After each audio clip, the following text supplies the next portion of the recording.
the end of this video, we're going to have a Node and Express server that we can run like this. And then we will be able to upload a file from an Ionic application. And then when we hit the upload button, that's going to upload that file to our server and store it in this uploads folder here. So if I click that now, you can see the file's been sent and it is now in the uploads folder. So we'll be looking at a web-based file upload using the input type equals file element. And to upload files from a web application, we need to use multi-part form data. And so we can either do that by setting the encoding type of a standard form to multi-part form data, or we can use the FormData API, which lets us manually create our own form data with JavaScript. And that data will be encoded with multi-part form data by default. So in this video, we're going to use the FormData API inside of an Ionic application to create the form data that we want to send to our server that will include the file we want to upload. It doesn't particularly matter that it is Ionic that we are using. We'll cover examples for StencilJS, Angular, and React, but really this can be applied in any general context. And we'll also be building the Node and Express server itself.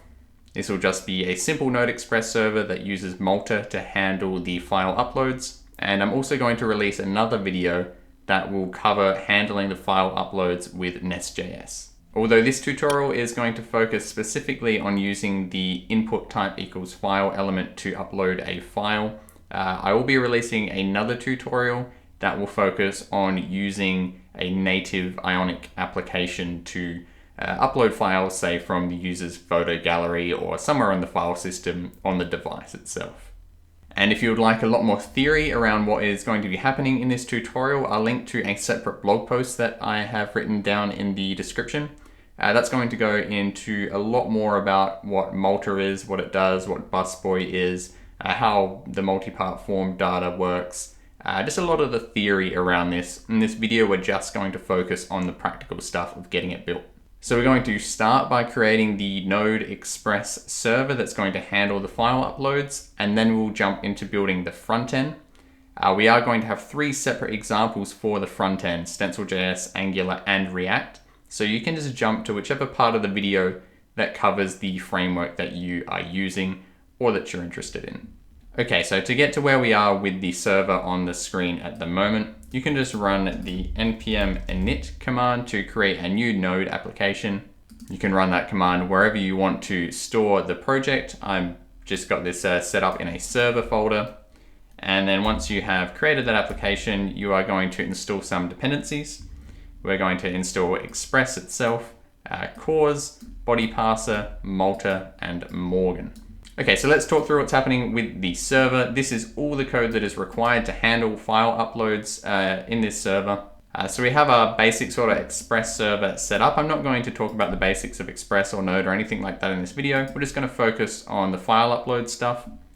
So the interesting parts here are specifically the stuff related to Malta. So what Malta is going to do for us is it's going to intercept any file uploads that are coming into the server, and rather than us having to deal with streams and doing something with that file ourselves, what we can do with Malta is sort of just tell it what we want to do, and it's going to handle all of the sort of complex stuff for us. So we're using perhaps the most simple Malta configuration. And all we've done is supply a destination of uploads. And so what this means is that when we run our server, Malta is going to create an uploads directory for us. And any files that Malta is handling, it is going to add and save as a file in this uploads directory. Now Malta can do other things as well. You don't have to write the file to disk, for example. You could store it in memory, stream that buffer and do something else with it, but we will just be doing a simple file upload in this example. So we have our configuration set up there, and then we have 2 separate routes defined. We have one route for a single file upload and another route for multiple file uploads. So in this video, we're just going to be covering the single file upload, but if you check out the blog post that I linked, I cover multiple file uploads as well. So let's just focus on this one route then, the upload route, which is going to upload a single file. And all we need to do is call upload, which is our Malta configuration here. We call the single method on that. And then we supply the field name of the file that is being uploaded. That will be defined in our form data that we eventually send to this server with the file. And with this configuration, Malta is going to know to take that file, it's going to upload it to the uploads directory, and we will be all done. We can also get a reference to the file that was uploaded inside of the request object here. We can just access the file property, and that will contain all of the data about the file, which is what we saw on screen earlier when I uploaded my picture. So that is all there is to this server. All you need to do is just make sure that you actually run the server by running the node index.js command, because that is what this file is called, index.js. And now we'll be able to send our form data to this server, and it is going to upload whatever file is sent along with it. So now that we have that server running, let's take a look at our front end. And again, we're going to look at 3 different examples here. We're going to do the same thing with StencilJS, Angular, and React. So since we already have the Stencil app running at the moment, we'll take a look at that one first. The code required to send a file to the server with the input type equals file element is actually reasonably straightforward. So we need to add an input type equals file element to our page, which is this one just here. And then we're going to listen for the change event on that input. So what this is going to do is whenever anybody changes this file, it's going to trigger this on-file change event, and it's going to pass that event, or rather it's going to trigger the on-file change method and pass the on-change event through there. And then all we are doing with that event is we're getting the files from that event, which will just be the single file that was uploaded. And then we're storing a reference to that in our this.file member variable. So this will be a reference to the file that we want to upload to the server. So once we have our file, whenever we submit the form, which in this case is triggered when we click the upload single button, we can use that file and set it up in our form data and send it off to the server. So to use a FormData API, we can just create a new form data object, and then we just append whatever data we want to that form data. So in this case, what we're doing is appending the photo field. We are attaching our file to it, and then we are also sending along the file name. So if we actually look at the parameters that the append method takes, we can see that it takes a name, a value, and a file name, which is optional. So we can also use form data to append just basic text values like a username, for example. But you'll notice that the second parameter, the value, can actually be a string or a blob. And in this case, we are sending through a blob, which is going to be our binary file that we actually want to upload to the server. And then all that is left to do is just send that form data through an HTTP post request. And all this is just using the fetch API to send that request. We have some just generic error handling stuff going on here, but the important part is here. We send our request to our upload URL for the server. We set the method to post, and we send along that form data as the body. And that is all we need to do. Our server will accept this form data, pull out the file, and then upload it into the uploads directory with Malta. Okay, so now let's take a look at the React version of this. So inside of our template, we need to have our input type equals file element here, which is going to create this field over here where we're uploading our file. And we also need to listen for the onChange event. And when that happens, we're going to trigger onFileChange and pass that event through to the method. So if we have a look at that method, all we are doing is getting the files from that event, which is going to be whatever file we uploaded. And we're storing a reference for that inside of our useRef here. We set values.current.file to whatever file was just specified in that form. So once we have our reference to the file, at a later point in time, we can submit that form. And what we need to do is create a new form data object to use the FormData API. And then we just append whatever form data we want to that form data object. So in this case, what we're doing is we are appending our photo field. We are setting its value to whatever file was specified in the form.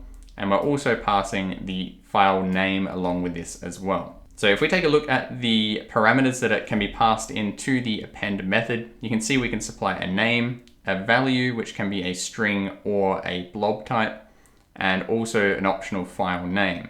So we can use append just to specify normal text data as well, like a username, for example.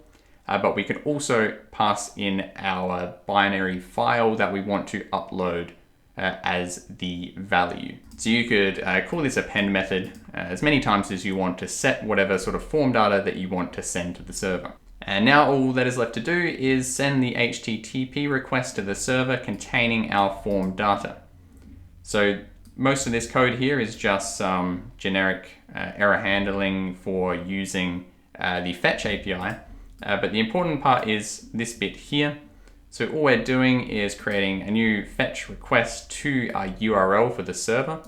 We set the method to post, and then we set our form data as the body. And that is all we need to do. Once that request is executed, the form data is going to get sent to the server. Malta is going to pull that file out and upload it into the uploads directory.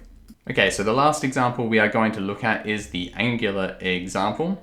So we need to add the input type equals file element into our template, and that's going to be where we can actually specify the file we want to upload.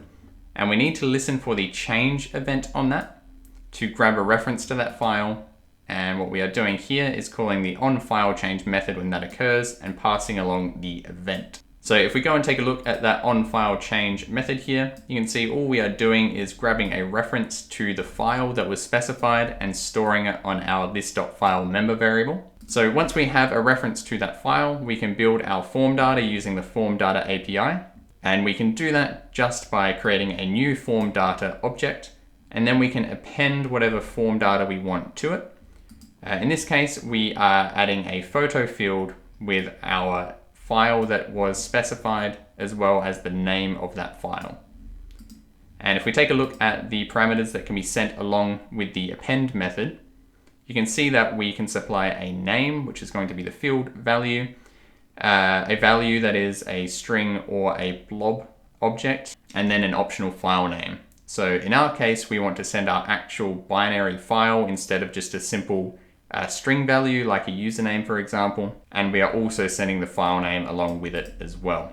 And you can just use append as many times as you want to add additional form data to this form data object. And then all that is left to do is just post to the URL for our server and send that form data along as the body. So once this HTTP request is triggered through our subscribe here, it is going to send that form data to our server. Malta is going to grab that file out, and it is going to add it to the uploads directory in our server. Okay, so I hope you enjoyed this video. Again, if you do want to dive into the concepts we've covered in this video in more detail, I recommend checking out my blog post in the description below. But otherwise, do feel free to leave a like and subscribe on this video, and I will see you in the next one.